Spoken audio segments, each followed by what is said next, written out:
Quelle différence y a-t-il entre l'IS et l'IMF? Comment calcule-t-on l'IS et comment détermine-t-on l'IMF?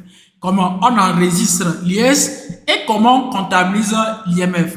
Nous avons prévu 3 bonnes applications qui vont vous permettre de maîtriser à jamais la différence entre l'IMF et l'IS. Alors, si c'est ça qui vous intéresse, prenez place et restez jusqu'à la fin de cette générique. Notre équipe de professionnels vous libère du stress lié à la gestion de vos finances.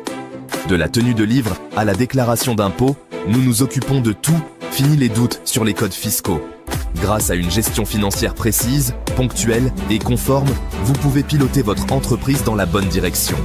Alors, laissez nos experts gérer vos besoins en comptabilité et fiscalité. Alors, soyez une fois encore les bienvenus sur la chaîne YouTube du Centre d'application mobile. Mon nom, c'est Aboti. Je suis ravi de vous accueillir une fois encore dans cette nouvelle vidéo. Qu'est-ce qu'on appelle l'IS et qu'est-ce qu'on appelle l'IMF? Partant de leur sigle, l'IS veut dire impôt sur société et l'IMF veut dire impôt minimum forfaitaire. Qu'est-ce qu'on appelle le résultat fiscal? Le résultat fiscal, c'est quoi? Lorsqu'on arrive à la fin de l'année, le comptable de l'entreprise fait le bilan de l'entreprise. Il fait le bilan d'activité de l'entreprise. Donc, en faisant le bilan, il va dégager un résultat. Ce résultat est appelé le résultat comptable. Maintenant, après avoir déposé ce bilan au niveau de l'administration fiscale, il peut y avoir certains éléments que l'administration ne serait pas d'accord, que le comptable enregistre ça dans leur comptabilité. Donc, du coup, lorsque il y a certaines modifications que l'administration apporte sur le bilan que le comptable a dégagé à la fin de son bilan, le résultat que l'administration obtient à ce moment est appelé le résultat fiscal. Donc, pour déterminer le résultat fiscal, on prend le résultat comptable que le comptable de l'entreprise a eu à son niveau, plus les réintégrations, maintenant moins les déductions. Alors, comment calcule-t-on l'IS et comment calcule-t-on l'IMF? L'IS, on prend le taux d'IS de votre pays multiplié par le résultat fiscal. Donc au Togo, ici, c'est 27%. Maintenant, l'IMF est calculé en prenant 1% du chiffre d'affaires, c'est-à-dire total d'un produit que votre entreprise a réalisé. Au cours de l'exercice écoulé, vous devez prendre les 1%. Maintenant, ça arrive à ce que l'entreprise paye soit l'IMF ou l'IS. Quels sont les critères de sélection que l'administration fiscale fait? On a 2 cas. Lorsque le résultat fiscal est positif, c'est possible que le résultat fiscal soit négatif. Donc, lorsque le résultat fiscal est positif, l'administration va faire une petite comparaison. Il va voir si l'IS est supérieur à l'IMF. Donc, en prenant les 27%, si nous sommes au Togo, les 27% multipliés par le résultat fiscal, il va comparer par rapport à 1% du chiffre d'affaires. Donc, s'il arrivait que l'IS dépasse l'IMF, ça veut dire l'administration va prendre le montant d'IS. C'est ça que vous devez payer. Maintenant, si c'est le contraire, l'administration va prendre l'IMF. Maintenant, si au cas où le résultat fiscal est inférieur à 0, en ce moment, l'administration va prendre l'IMF. Ça veut dire qu'il va prendre juste les 1% de votre chiffre d'affaires. Maintenant, comment on comptabilise l'IS et l'IMF? Lorsque la compte versée est inférieure par rapport à l'IS ou l'IMF de l'exercice. Les acomptes, c'est quoi? Les acomptes, ce sont les paiements partiels en avant que l'entreprise verse au niveau de l'administration en se basant sur le résultat antérieur. Lorsque les acomptes déjà versés sont inférieurs par rapport à l'IS ou l'IMF à payer, alors vous devez passer l'écriture. Si nous sommes en cas de l'IS, vous devez débuter le compte 891 et créditer le compte 4411. Et là-bas, on appelle constatation de l'IS. Les deux vont prendre l'impôt sur l'IS. D'accord? Maintenant, si c'est l'IMF, vous devez passer l'écriture de 895 au crédit de 4411. Et le libellé est mis pour constatation de l'IMF. Les deux vont prendre l'impôt minimum forfaitaire. Maintenant, au moment de règlement, les deux, ça se fait de même manière. Donc, vous devez débiter le compte 4411 et vous devez créditer le compte 4492 et créditer le compte de trésorerie. Maintenant, le compte 4411, lui va prendre l'IS ou l'IMF à payer.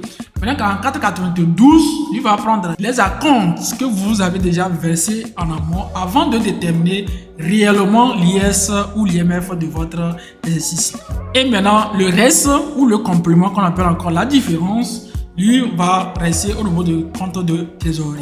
Parce que nous avons dit ici que les acomptes sont inférieurs par rapport à l'IS ou l'IMF. Alors, le deuxième cas, c'est quoi? Ça peut arriver que les acomptes que vous avez payés sont supérieurs à l'IS ou à l'IMF.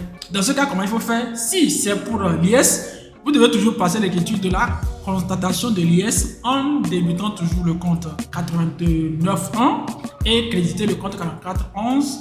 Et maintenant, les deux vont prendre l'IS. Maintenant, si c'est pour l'IMF, vous devez débuter le compte 895 en créditant le compte 4411. Les deux vont prendre la constatation de l'IMF. Là, il n'y a pas de différence. Maintenant, au moment de règlement, vous devez maintenant passer l'écriture 4411. Vous devez maintenant créditer le compte 4492. Ensuite, le compte 44922. Ici, c'est un sous-compte. Au fait, l'administration doit à l'entreprise. Parce que nous avons dit tout à l'heure que les acomptes, ce sont les paiements partiels que l'entreprise fait ou bien qui verse à l'administration avant de déclarer, avant de savoir ou bien avant de connaître réellement l'impôt qu'il va payer sur la période de l'exercice écoulé. Or, ces montants sont basés sur l'exercice écoulé. Donc, ça peut arriver que ce que l'entreprise a versé à l'administration dépasse largement ce qu'il doit normalement payer. En ce moment, ça veut dire que l'État doit à l'entreprise en termes d'IS. On parle de crédit d'impôt. D'accord? Maintenant, ici, il faut créditer le compte 4492. Ça, lui va prendre les acomptes. Maintenant, la différence que l'État vous doit, vous devez l'enregistrer au niveau de 44,922. On a juste ajouté 2 pour créer un sous-compte. Je crois que vous maîtrisez ce que nous disons. D'accord? Donc, pour rendre de façon concrète tout ce que nous disons, nous avons prévu 3 applications. L'application 1, on nous dit l'état financier de la société CAM de l'exercice 2024 mentionnant 2 points.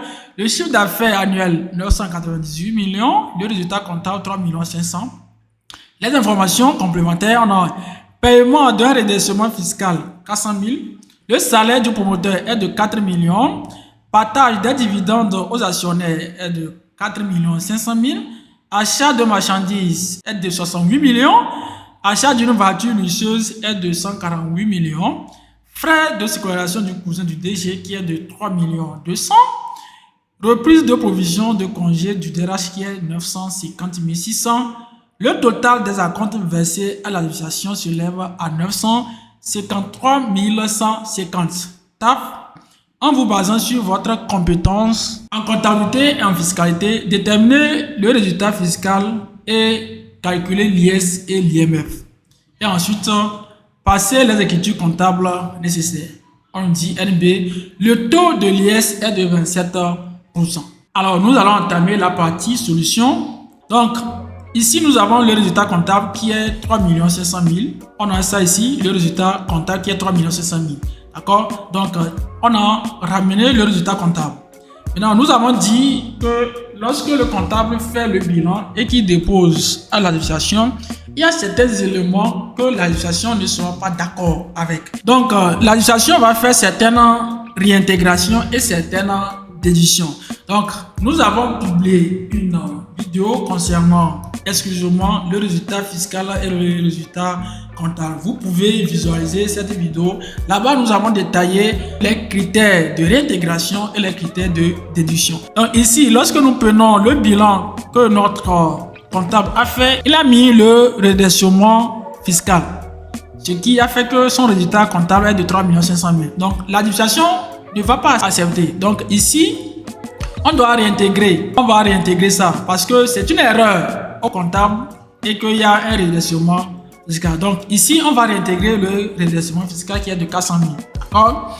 Ensuite, nous avons le salaire du promoteur de 4 millions. C'est normal. Lorsque le promoteur travaille dans l'entreprise, il a droit à son salaire. C'est bien. Ensuite, nous avons partage des dividendes aux actionnaires, ce qui n'est pas normal. Ça, on doit déduire. D'accord? Maintenant, ensuite, on a les achats de marchandises. Ça, c'est normal. Ça veut dire que l'entreprise a acheté les marchandises avant de vendre. C'est normal. Maintenant, achat d'une voiture luxueuse, on doit réintégrer ça. Pourquoi? Parce que selon les critères de réintégration, lorsque l'entreprise fait certaines dépenses somptuaires, c'est-à-dire les dépenses luxueuses, l'administration ne peut pas accepter, il doit réintégrer ses charges. Donc ici, on va réintégrer achat de voitures luxueuses qui est mis maintenant 148 millions. Ensuite, on a frais de scolarisation du cousin de DG. Cette charge n'a aucune liaison avec les charges d'exploitation. Du coup, l'administration fiscale va réintégrer cette charge. On va déterminer le total des réintégrations. Donc, le total des réintégrations, ça fait 151 600 000. On a juste sommé à partir de redressement fiscal. Ensuite, on va voir les éléments à déduire. Après avoir trouvé le total des réintégrations, maintenant, il faut voir maintenant le total des déductions. Dans son bilan, nous avons le partage de dividendes aux actionnaires qui est de 4 500 000. Donc, on doit déduire. Repris de provision de congé du DRH, on doit aussi également déduire. Ça fait combien? 950 000. Donc, lorsque nous allons sommer les deux, on va trouver tout simplement 5 450 600. Pour trouver le résultat fiscal, on doit prendre le résultat comptable. C'est ça ici la formule. On va prendre le résultat comptable plus les réintégrations moins les déductions. Donc, c'est ça que nous avons fait ici. Donc, pour trouver le résultat fiscal, on va prendre le résultat comptable plus les réintégrations moins les déductions. Ça veut dire que le résultat fiscal est maintenant de 149 649 400. Donc, pour trouver l'IS maintenant, on va prendre 27% de ce résultat fiscal, ce qui donne 4 405 338. D'accord? L'IMF, on va prendre le 1% du chiffre d'affaires. Le chiffre d'affaires dans l'exercice, c'est ça ici, 998 millions. Donc, quand nous allons prendre le 1%, nous allons trouver le montant de l'IMF qui est ici combien? 9 880 000. On a vu les critères de sélection. Ça veut dire que l'administration va prendre l'IS. D'accord? Maintenant, avant de comptabiliser, il faut toujours vérifier les acomptes que l'entreprise a versés auprès de l'administration par rapport à l'IS qui doit payer. Donc ici, on voit que les acomptes que l'entreprise a versés à l'administration s'élèvent à 953 150. Ça veut dire que les acomptes sont inférieurs par rapport à l'IS. Donc ici, nous allons débuter le compte 8911 et créditer le compte 4411. C'est constatation de la charge de l'IS.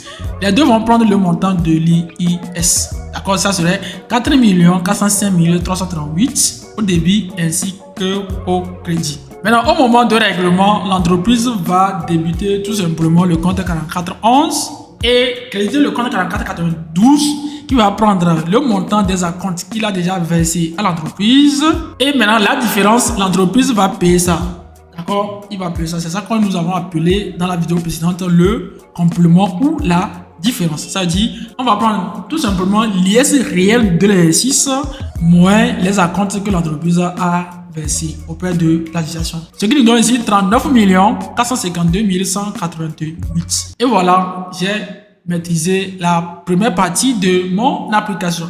Nous allons revenir pour éviter que la vidéo soit trop longue. Alors, pour ne rater la vidéo suivante, abonnez-vous et surtout cliquez sur la cloche de notification pour être avisé lorsque nous allons publier la suite de la vidéo.